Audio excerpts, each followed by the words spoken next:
నమస్కారం. Welcome to Andhra Prabha. నేను మీ శ్రీవిద్య. మార్చి 2026 నాటికి భారతదేశంలో నక్సలిజం పూర్తిగా ఆగిపోతుంది, అణిచివేస్తామని అమిత్ షా గారు వ్యాఖ్యానించడం జరిగింది. ఈ అంశానికి సంబంధించి క్లియర్ ఇన్ఫర్మేషన్ ఇవ్వడానికి మూవీ అనలిస్ట్ భరద్వాజ్ గారు మనతో పాటు స్టూడియోలో సిద్ధంగా ఉన్నారు. వారిని మరిన్ని విషయాలు తెలుసుకుందాం. భరద్వాజ్ గారు నమస్కారం అండి. నమస్తే. Welcome to Andhraprabha.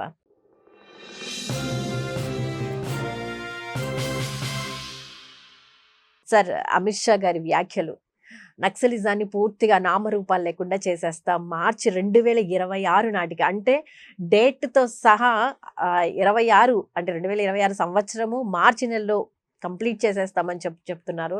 అంత క్లియర్గా చెప్పడం వెనుక ఉన్న ఆంతర్యం ఏంటి? నక్సల్ ముక్త్ భారత్ అన్నాడు ఆయన. అంటే ఈ దేశంలో నక్సలైట్లు ఉండరు అని చెప్తున్నాడు. అంటే నక్సలైట్లు ఎందుకున్నారు, ఎందుకు ఉండరు అనేది చూడాలి.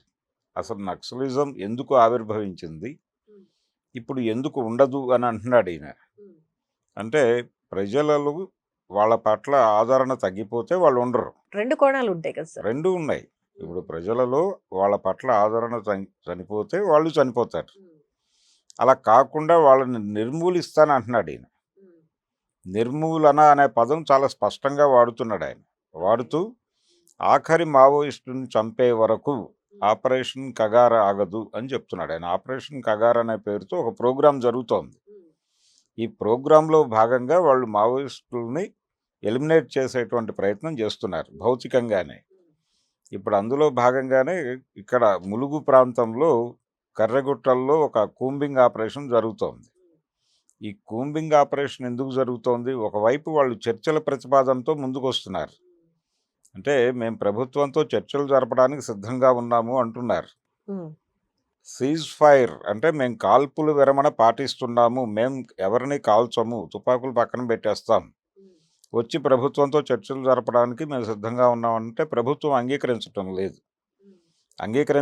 మేము చర్చలు జరపడానికి ఏమీ లేదు, టాపిక్స్ ఏమీ లేవు అని చెప్పి చాలా ఓపెన్గానే హోంమంత్రి గారు మాట్లాడారు. అంటే మావోయిస్టుల ఉనికి కూడా అంగీకరించడం లేదు ప్రభుత్వం. అలాగని చెప్పి అంటే ఆర్గానిక్గా మావోయిజం అనేది దేశం నుంచి వెళ్ళిపోతుంది. మీరు ప్రజల్ని సర్వతోముఖ అభివృద్ధిలోకి గనక తీసుకెళ్ళగలిగితే వాళ్ళంతటి వాళ్లే వెళ్ళిపోతారు పక్కకి. ఎందుకంటే ప్రజల సమస్యలు తీర్చడానికే మెయిన్ ఉద్దేశంగా నక్సలిజం అనేది. సమస్యలు ఉన్నంత కాలం నక్సలైట్లు ఉంటారు, ఎవరో ఒకళ్ళు ఉంటారు ఉద్యమకారులు. వీళ్ళు కాకపోతే ఇంకొకళ్ళు తుపాకీ పట్టుకుంటారు. కానీ తుపాకీ పట్టుకునే పరిస్థితులు కల్పించింది ఎవరు? అసలు నక్సలిజం అనేది శాంతి భద్రతల సమస్యగా మాట్లాడుతున్నారు, కానీ అది శాంతి భద్రతల సమస్య కాదు, సామాజిక సమస్య, భూమి సమస్య. ఈ దేశంలో అంటే భూమి చాలా ఉంది. ఈ దేశంలో పుట్టిన ప్రతివాడు తినటానికి సరిపోయేంత సంపద ఉంది ఇక్కడ, కానీ దరిద్రం ఉంది. ఎందుకు దరిద్రం ఉంది అంటే ఈ సంపద సక్రమంగా పంపిణీ అయి లేదు, అక్రమంగా పంపిణీ అయి ఉంది. అంటే ఒక ఊళ్ళో ఒక 100 ఎకరాల భూమి ఉండి 100 మంది మనుషులు ఉంటే 100 మందికి తలో ఎకరం ఉంటే ఒక పద్ధతిలో బతుకుతారు వాళ్ళు. కానీ ఈ 100 ఎకరాలు 10 మంది దగ్గర ఉండి మిగిలిన 90 మంది అక్కడ పనిచేసేటువంటి వాళ్ళుగా మారితే ఎప్పటికీ అసమానతలు అలాగే ఉంటాయి. అందుకని సంపద సక్రమంగా పంపిణీ కానంత వరకు ఈ రకమైనటువంటి ఆర్థిక ఇబ్బందులు ఉంటాయి, దోపిడీ ఉంటుంది. అందుకని నక్సలిజం కూడా ఉంటుంది. దీన్ని నిర్మూలించి సంపదని సక్రమంగా పంపిణీ చేయడానికి ఏమైనా ప్రోగ్రాం ఉందా గవర్నమెంట్ దగ్గర అనేది ప్రశ్న. గవర్నమెంట్లు ఏం చేస్తున్నాయి? ఇప్పుడు కనీసపు పరిపాలన కూడా మానేసి ఈ విద్య వైద్యం దగ్గర నుంచి మొదలు పెడితే ప్రతిదీ ప్రైవేటైజ్ అయిపోయింది. ఇప్పుడు ప్రభుత్వ పాఠశాలల్లో చదువుకోవటం అనేది ఎవరూ చేయటం లేదు. ప్రజల మైండ్ సెట్ని అలా డైవర్ట్ చేశారు, చదువు మీద విపరీతంగా ఖర్చు పెడుతున్నారు. అలాగే వైద్యం, మీరు ఏదైనా జబ్బుతో హాస్పిటల్కి వెళితే వారు మొదట మీ జబ్బు ఏంటని అడగటం లేదు, ఇన్సూరెన్స్ ఉందా అని అడుగుతున్నాడు. మీరు ఏ ప్రాబ్లంతో హాస్పిటల్కి వచ్చారని అడగటం లేదు, చాలా స్పష్టంగా మీకు ఇన్సూరెన్స్ ఉందా అని అడిగిన తర్వాతే జబ్బు ఏంటని అడుగుతున్నారు. ఎందుకు వచ్చింది ఈ పరిస్థితి? ఇదివరకట్లాగా మనం ఎందుకు హాస్పిటల్కి వెళ్ళి హాయిగా చూపించుకునేదో మందులు రాసేవాళ్ళు, అవి కొనుక్కుని వెళ్ళిపోయేవాళ్ళు. ఇప్పుడు ఆ పరిస్థితి లేదు, టెస్టుల పేరుతో దోచేస్తున్నారు. ఇలా రకరకాలుగా ప్రజలు పీడనకు గురవుతున్నారు. అంటే ప్రభుత్వమే కార్పొరేట్లకు ఆ అవకాశం కల్పిస్తోంది. కల్పించి ప్రజలను తీసుకెళ్ళి కార్పొరేట్లకు అప్పచెప్పి వాళ్ళ జీవితాలు గందరగోళం చేసి వాళ్ళు దెబ్బలాడకూడదంటే ఎట్లా? వాళ్ళు ఖచ్చితంగా దెబ్బలాడతారు. కార్పొరేట్లకు వ్యతిరేకంగా ప్రజలు పోరాటాల్లోకి రావటం అనేది జరుగుతుంది. ఉమ్, దీన్ని ఆపగలిగితే మీరు ఉద్యమాలను ఆపగలుగుతారు. ఉద్యమకారులు లేకుండా చేయగలుగుతారు. నక్సలైటు అనే పదం ఎక్కడి నుంచి పుట్టింది? నక్సల్బరీ అనేటువంటి ఊళ్ళో, వెస్ట్ బెంగాల్లో నక్సల్బరీ అని ఒక గ్రామంలో రైతులు వడ్డీ వ్యాపారుల మీద తిరగబడ్డారు. ఉమ్, తిరగబడి వాళ్ళని తన్ని అలాగే భూస్వాముల నుంచి తమ భూముల్ని విముక్తి చేసుకుని, అంటే భూస్వాముల భూముల్ని ఆక్రమించి వాటికి పట్టాలు కావాలని దెబ్బలాడారు. చారు మజుందార్ నాయకత్వంలో జరిగింది అది. ఆ వెలుగులో పనిచేసేవాడిని నక్సలైట్ అన్నారు. ఇది ఆ పదం వెనకాల ఉన్నటువంటి చరిత్ర. ఓకే. అయితే చారు మజుందారు మావో ఆలోచన విధానంతో నడుస్తాను అని చెప్పాడు. అందుకని మావోయిస్టులు అన్నారు ఇప్పుడు వీళ్ళని. అంటే వాళ్ళే ప్రకటించుకున్నారు మావోయిస్టులం మేము అని ప్రకటించుకున్నారు. ఈ ప్రకటించుకున్నటువంటి మావోయిస్టు పార్టీని నిర్మూలించడం అనే ప్రోగ్రాం ఇప్పుడు కేంద్ర ప్రభుత్వం తీసుకుంది. ఇది వరల్డ్ బ్యాంక్ ప్రోగ్రాంలో భాగంగా జరుగుతోంది. ఇది కేవలం అమిత్ షా గారు మాట్లాడిన మాట కాదు. ఓకే. ఇది ఇంతకుముందు రాష్ట్ర ప్రభుత్వాలు మాత్రమే మాట్లాడేవి నక్సలైట్ల గురించి. ఎన్టీ రామారావు గారి రోజుల్లోనూ, చెన్నారెడ్డి గారి రోజుల్లోనూ వాళ్ళు మాట్లాడేవాళ్ళు. కానీ ఇప్పుడు మన్మోహన్ సింగ్ దగ్గర నుంచి ప్రధానులు మాట్లాడుతున్నారు. అలాగే నక్సల్ ప్రభావిత రాష్ట్రాల ముఖ్యమంత్రుల సమావేశాలు రెగ్యులర్గా ఢిల్లీలో జరుగుతున్నాయి. వాళ్ళని అణిచివేయటానికి ఏం చేస్తున్నారు మీరని కేంద్ర ప్రభుత్వం రాష్ట్ర ప్రభుత్వాలను అడుగుతోంది. ఓకే. ఎందుకు అడుగుతోంది? ఎందుకు అంత సీరియస్గా కేంద్ర ప్రభుత్వం దీన్ని తీసుకుంది అంటే, మనం మార్కెట్ ఎకానమీలోకి ఎంటర్ అయ్యాం 90వ దశకంలో. 1990లో పివి నరసింహారావు గారు డంకల్ డ్రాఫ్ట్ మీద సంతకం పెట్టి భారతదేశాన్ని మార్కెట్ ఎకానమీలోకి తీసుకెళ్ళాడు. అంటే ప్రపంచ బ్యాంక్ రాజకీయాలు మొదలైనాయి మన దగ్గర. ఆ రోజు నుంచి నెమ్మదిగా ప్రతిదీ ప్రైవేటైజ్ అవ్వటం మొదలైంది. 95 నుంచి వేగమైంది ఇది. 95లో ముఖ్యమంత్రి అయ్యాడు చంద్రబాబు నాయుడు గారు. అప్పుడు మనకి కార్పొరేట్ హాస్పిటళ్ళు, అలాగే చైతన్య నారాయణ లాంటి కాలేజెస్ ఇవన్నీ వచ్చేసి, అంటే ప్రతి మనిషి కూడా రోజుకి ఇంత ఖర్చు పెట్టి తీరాల్సినటువంటి ఒక పరిస్థితి కల్పించారు. అలాగే సంపాదించుకోవడానికి మార్గాలు కూడా చూపించారు. ఇప్పుడు నిరుద్యోగం లేదు గతంలో లాగా. పని చెయ్యాలి అనుకున్న వాడికి ఏదో ఒక పని దొరుకుతుంది. కానీ ఆ డబ్బులు వాళ్ళ దగ్గర నిలబడవు. ఆ డబ్బులు వెళ్ళిపోతాయి ఏదో పద్ధతిలో. ఇలాంటి ఒక కల్చర్ని క్రియేట్ చేయటం ద్వారా ప్రజల్ని డబ్బులు సంపాదించే యంత్రాలుగా మారుస్తున్నారు. ఈ క్రమంలోనే ఇక్కడ ఎవరికీ కూడా ఆస్తులు లేకుండా వాటన్నిటిని లాగేసుకుంటున్నారు. అయితే ప్రజల అవసరాలు తీర్చడానికి పథకాల పేరుతో చాలా ఇస్తున్నారు కదా ప్రజలకు తిరిగి, అలా అనుకుంటే. ఏమీ ఇవ్వటం లేదండి, ఇస్తున్నట్టుగా నటిస్తున్నారు అంతే. అంటే మీకు జగన్మోహన్ రెడ్డి టైంలో వాళ్ళకి పథకాల పేరుతో డబ్బులు వేసేవాడు, మళ్ళీ ఆ డబ్బులు వాళ్ళకే వెళ్ళిపోయేది. అంటే వాళ్ళు మద్యపానం అనేది వాళ్ళకి వ్యసనంగా ఉంటే వాడు డబ్బులు తీసుకెళ్ళి మళ్ళీ అక్కడే పెడతాడు. కాబట్టి అంటే మద్యపాన నిషేధం దిశగా నేను రేటు పెంచానని చెప్పాడు ఆయన. రేటు పెంచితే ఆ పెరిగిన రేటుకైనా కొనుక్కుని తాగుతామని వీళ్ళు తయారయ్యారు అంతే. కాబట్టి ఎవరు ఏ రకంగా ఆగలేదు, చూసినా డబ్బులు అయితే గవర్నమెంట్కి అయితే వెళ్ళాయి. ఎవరు ఆగలేదు. వాళ్ళు ఒక చేత్తో డబ్బులు ఇచ్చి ఇంకో చేత్తో తీసేసుకున్నారు అంతే. ఎక్కడైనా జరిగేది అదే. అంటే మీరు సంక్షేమ పథకాల పేరుతో డబ్బులు ఇస్తున్నారు, కానీ ఆ డబ్బులు వాళ్ళ దగ్గర నిలబడవు. ఏ డబ్బులు నిలబడవు. ఇప్పుడు కార్పొరేట్ స్కూల్లో పిల్లవాడిని చేర్చేటప్పుడు ఏమనుకుంటారంటే తల్లిదండ్రులు, వాళ్ళు అడిగినటువంటి సంవత్సరానికి 1 లక్షో 2 లక్షలో ఫీజు కట్టేస్తే మన బాధ్యత అయిపోయింది అనుకుంటారు. ఆ డబ్బులు కట్టేసిన తర్వాత రోజువారీ యాక్టివిటీ చెప్తారు వాళ్ళు. దానికి ప్రిపేర్ అయి ఉండరు వాళ్ళు. ఈ 2 లక్షలు ఎక్కడో అప్పు తెచ్చి ఆ డబ్బులు కట్టుకుంటూ ఉంటారు. ఈ లోపు డైలీ వాళ్ళు ఏదో ప్రోగ్రామ్ ఇస్తారు. ఆ ప్రోగ్రాంలో కనీసం ఒక 500 ఖర్చు అయ్యేటువంటి కార్యక్రమం ఉంటుంది. అంటే మీరు ఏదో చార్ట్ కొనండి, దాన్ని ఇలా కత్తిరించి ఇంకెక్కడో అంటించి పట్టుకురండి, ఇలాంటివన్నీ చెప్తారు వాళ్ళు. ఈ యాక్టివిటీలో డబ్బులు ఖర్చు అవుతాయి. మళ్ళీ వీడు ఈ వడ్డీ కట్టుకుంటూ దీనికి డబ్బులు ఏర్పాటు చేసుకోవాలి. ఈ ప్రెజర్ ఎక్కువైపోయింది ఫ్యామిలీస్ మీద. దాంతో ప్రతిదీ డబ్బులే, ఎటు కదిలినా డబ్బులే. దీనికోసం ఏం చేయాలి అనేది ఒక గొడవ. డబ్బులు సంపాదించాలి. ఒక్కొక్కళ్ళు 2 పనులు, 3 పనులు చేసేసి ఎక్కడి నుంచో డబ్బులు తెచ్చి మొత్తానికి అక్కడ కార్పొరేట్లకు సమర్పించుకుంటున్నారు. అలాగే మీకు ఆరోగ్యశ్రీ లాంటి పథకాలు, ఈ ఇన్సూరెన్సులు, ఈ డబ్బులన్నీ కూడా వాళ్ళకి బి కాంప్లెక్స్ ఇవ్వటానికి, హాస్పిటళ్ళకి బి కాంప్లెక్స్ ఇవ్వటానికి తప్ప వీళ్ళకి ఉపయోగం కాదు అది. అయితే సామాన్యుడిపై భారం అయితే పడట్లేదు కదండి. ఎందుకు పట్టలేదు భారం? పడుతూనే ఉంది కదా. ఇప్పుడు ఇన్సూరెన్స్ పరోక్షంగా కడుతూనే ఉన్నారు. పడుతున్నాయి. అంతే. ఇబ్బంది పడని ప్రజలు ఎవరూ లేరు ఇప్పుడు. అంటే వైద్యం ఎవరికైనా అనారోగ్యం అనగానే భయం మొదలవుతోంది. ఎంత అవుతుందో తెలియట్లేదు. హాస్పిటల్కి వెళ్ళిపోయిన తర్వాత గతంలో లాగా లేదు వాతావరణం.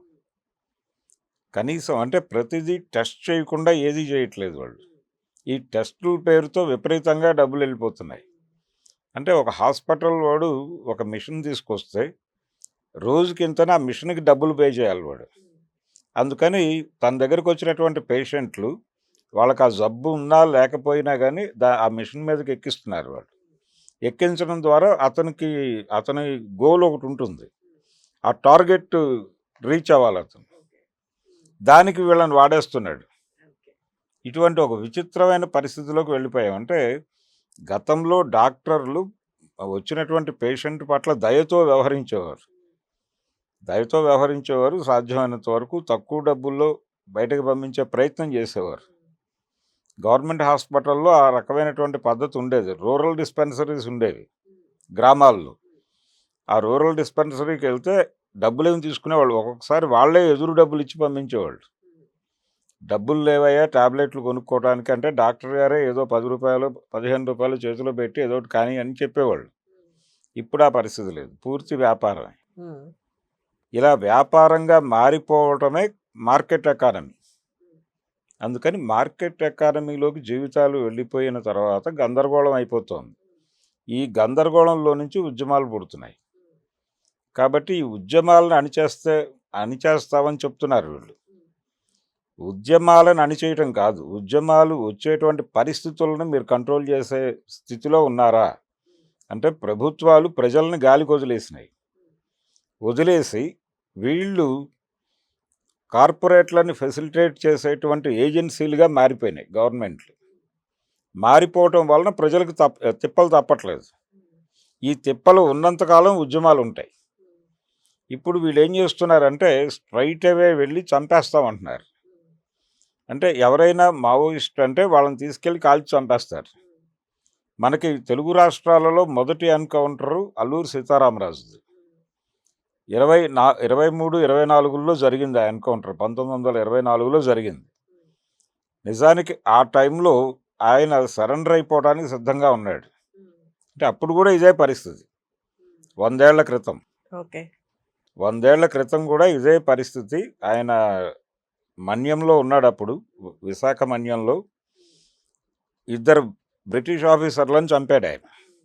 2 బ్రిటిష్ మిలిటరీ ఆఫీసర్లను చంపితే తీవ్రమైన నిర్బంధం వచ్చింది. అంతకుముందు వరకు ఆయన పోలీసుల మీద దాడులు చేసినా, స్టేషన్ల మీద దాడులు చేసినా వచ్చిన నిర్బంధం కన్నా కూడా ఈ కవర్డ్ హైడర్ అనేటువంటి 2 ఆఫీసర్లను చంపిన తర్వాత వచ్చినటువంటి నిర్బంధం చాలా పెద్దది. దాన్ని తట్టుకునే పరిస్థితుల్లో అక్కడ ప్రజలు లేరు. దాంతో మీరు వెళ్ళిపోండి అని చెప్పి వాళ్ళే అడిగారు. అడిగినప్పుడు ఆయన వెళ్ళిపోవటానికి ప్రిపేర్ అయ్యి సరెండర్ అవటానికి వెడుతూ ఉండగా ఆయన ఫ్రెండ్ ఇంట్లో ఉన్నప్పుడు ఇన్ఫర్మేషన్ తెలిసి మేజర్ గుడాలు వెళ్ళి ఆయన అరెస్ట్ చేసి తీసుకెళ్ళి కాల్చి చంపేశాడు. చంపి ఎదురు కాల్పులు అనే కథ అల్లాడు అప్పుడు. అంటే ఆయన మా మీద దాడి చేస్తే ఆత్మరక్షణ కోసం మేము కాల్పులు జరిపి చంపామని. ఇప్పటికీ ఈ ప్రభుత్వాలు అదే కథ చెప్తున్నాయి. 100 ఏళ్లుగా ఎన్కౌంటర్ పేరుతో అదే కథ చెప్తున్నారు ఇప్పటి ప్రభుత్వాలు కూడా. ఈ కార్యక్రమం అంటే సీతారామరాజు ఏ పరిస్థితుల్లో ఉన్నాడో ఈ రోజున మావోయిస్టు పార్టీ కూడా అదే పరిస్థితుల్లో ఉంది. ఇప్పుడు ఈ ప్రభుత్వాలు అమలు చేస్తున్నటువంటి నిర్బంధాన్ని తట్టుకునే పరిస్థితుల్లో అడవుల్లో ఆదివాసీలు లేరు. అందుకని వాళ్ళు ఉద్యమాలు చేసే కండిషన్లో కూడా లేరు. అందుకని వీళ్ళు చర్చల ప్రతిపాదనతో ముందుకొచ్చారు. ప్రభుత్వంతో చర్చలు జరపడం ద్వారా కొంత వెసులుబాటు కోసం ప్రయత్నం చేస్తున్నారు వాళ్ళు. ఈ వెసులుబాటు ఇవ్వటానికి ప్రభుత్వం సిద్ధంగా లేదు. మీరు టోటల్గా మావోయిస్ట్ పార్టీని రద్దు చేసుకుని రండి అంటున్నారు. నిన్న బండి సంజయ్ అన్నాడు ఆ మాట. మీరు టోటల్గా మీ పార్టీని వైండప్ చేయండి, ఓకే. జనజీవన స్రవంతిలోకి రావటం అలాంటివి కూడా కాదు, మీ ఉనికే వద్దు అంటున్నారు వాళ్ళు. మీ ఉనికి వద్దు అంటే ఒక రకంగా వాళ్ళ ప్రతిపాదన ఏంటి, మావోయిస్టు పార్టీని భారతీయ జనతా పార్టీలో విలీనం చేయమని అడుగుతున్నారు. అలా విలీనం చేస్తే ఓకే, మీరు కూడా వచ్చి ఏదో ఒక వ్యాపారం చేసుకోండి. మీకు పైగా రీహాబిలిటేషన్ స్కీమ్ అనౌన్స్ చేశాడు హోంమంత్రి అమిత్ షా గారు. అంటే మీరు బయటకు వస్తే మీకు మీ తలల మీద ఉన్నటువంటి వెలలు మీకు ఇచ్చేస్తాం. అంటే మావోయిస్టుల మీద వాళ్ళ తలల మీద ఉన్నటువంటి డబ్బులు ఏవైతే ఉన్నాయో ఆ డబ్బులు వాళ్ళకి ఇచ్చేస్తారు. ఇచ్చేయడంతో పాటు రిహాబిలిటేషన్ స్కీమ్లో భాగంగా వాళ్ళకి బియ్యము ఇతర సరుకులు ఇవన్నీ సరఫరా చేస్తుంది ప్రభుత్వమే. అలాగే వాళ్ళ దగ్గరలో ఉన్నటువంటి హాస్పిటల్లో ఉచిత వైద్యం అందిస్తారు. ఏది వీళ్ళకి ఏదైనా ప్రాబ్లమ్స్ ఉంటే, హెల్త్ ఇష్యూస్ ఉంటే అక్కడ ఉచిత వైద్యం అందిస్తాం మేము ప్రభుత్వ ఖర్చుతో అని కూడా చెప్పాడు ఆయన. సో ఇలా ఒక రిహాబిలిటేషన్ అంటే మిమ్మల్ని మేము కొనేస్తాం, వచ్చేయండి, అమ్ముడుపోండి అని చెప్తున్నారు. ఇది ప్రోగ్రామ్. అలాగే మరి దీనిపై మావోయిస్టుల స్పందన ఎలా ఉండే అవకాశం ఉందంటారు? వాళ్ళు మేము ఇప్పటికీ చర్చలోనే అంటున్నారు. వాళ్ళు నిన్న మొన్న కూడా లెటర్స్ రిలీజ్ చేశారు వాళ్ళు. మేము ఇప్పటికీ చర్చలకు కట్టుబడి ఉన్నాం అని. అంటే గవర్నమెంట్ ప్రోగ్రామ్ ఏమిటి, అడవుల నుంచి ఆదివాసీలని బయటకు తీసుకొచ్చేయాలి, అడవులు ఖాళీ చేయించాలి. మనకు రిజర్వ్ ఫారెస్ట్ యాక్ట్ అని వచ్చింది, ఎప్పుడు బ్రిటిష్ జమానాలో వచ్చింది. దానికి వ్యతిరేకంగానే అల్లూరి సీతారామరాజు వీళ్ళందరూ ఉద్యమాలు చేసింది. ఈ రిజర్వ్ ఫారెస్ట్ యాక్ట్ ప్రకారం అటవీ సంపద మొత్తం ప్రభుత్వానిది.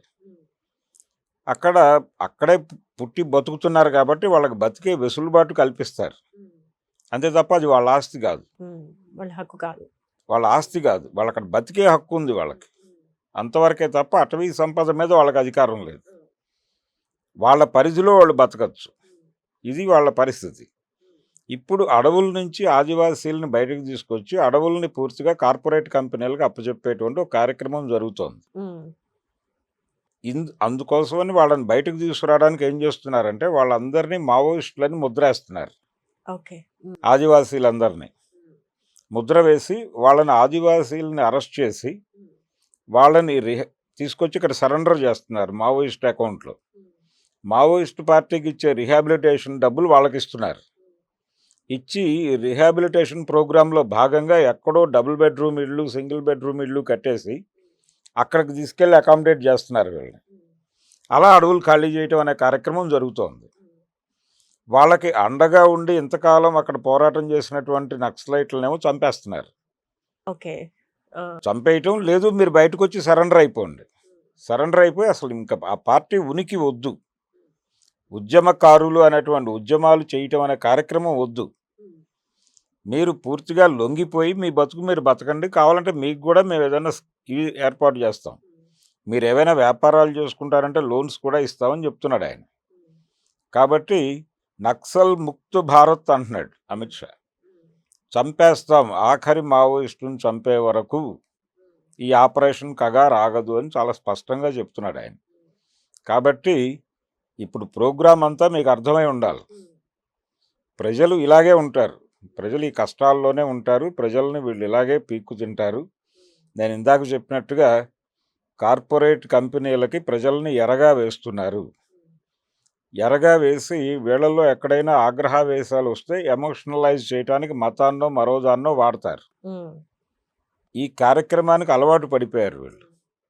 అంటే ఒక మతం పేరుతో ఇంతమంది ఉన్నారు మా వెనకాల అని చెప్పి ఈ జనాన్ని చూపించి కార్పొరేట్ శక్తులను ఇక్కడికి తీసుకొచ్చి వాళ్ళకి వీళ్ళందరితో ఊడిగం చేయించటం, ఇది ప్రభుత్వ పాలసీగా మారిపోయి అదే చూస్తున్నాం మనం. 90 నుంచి చూస్తున్నాం, 95 నుంచి చూస్తున్నాం కాన్షియస్గా. కాబట్టి లిబరలైజ్డ్ ఎకానమీ అంటారు, ఎల్పిజి అంటారు, లిబరలైజేషన్, ప్రైవేటైజేషన్, గ్లోబలైజేషన్. ఈ ఎల్పిజి అనే ప్రోగ్రాంలో భాగంగానే ఇప్పుడు నక్సలైట్ల నిర్మూలన కార్యక్రమం అమిత్ షా గారు చేపట్టారు. ఇది వెనక్కి వెళ్ళే వ్యవహారం కాదు, వాళ్ళు చంపేయడానికే డిసైడ్ అయిపోయారు. ఇప్పుడు కాశ్మీర్లో ఉగ్రవాదులు వచ్చి 26 మందిని చంపారు అని చెప్తున్నారు. అడవుల్లో రోజు ప్రభుత్వం ఎంతమందిని చంపుతోందో ఎవరికీ లెక్కలు లేవు. కాబట్టి ప్రభుత్వమే ఉగ్రవాదిగా మారిపోయి ఇక్కడ వ్యవహరిస్తోంది. ఓకే. సో అమిత్ షా గారు ఉగ్రవాదం మాత్రమే అమలు చేస్తున్నాడు. ఆయన ఆయన ఆయన హిమ్సెల్ఫ్ ఉగ్రవాదిగా మారిపోయి ఉన్నాడు. ఓకే. కాబట్టి ఈ ఉగ్రవాదితో చర్చలు జరుపుతాం అంటున్నారు వాళ్ళు. ఈయనేమో చర్చలకు అంగీకరించట్లేదు. నిన్న బండి సంజయ్ అయితే అసలు చర్చలు అనే ప్రసక్తే లేదని మాట్లాడాడు ఆయన.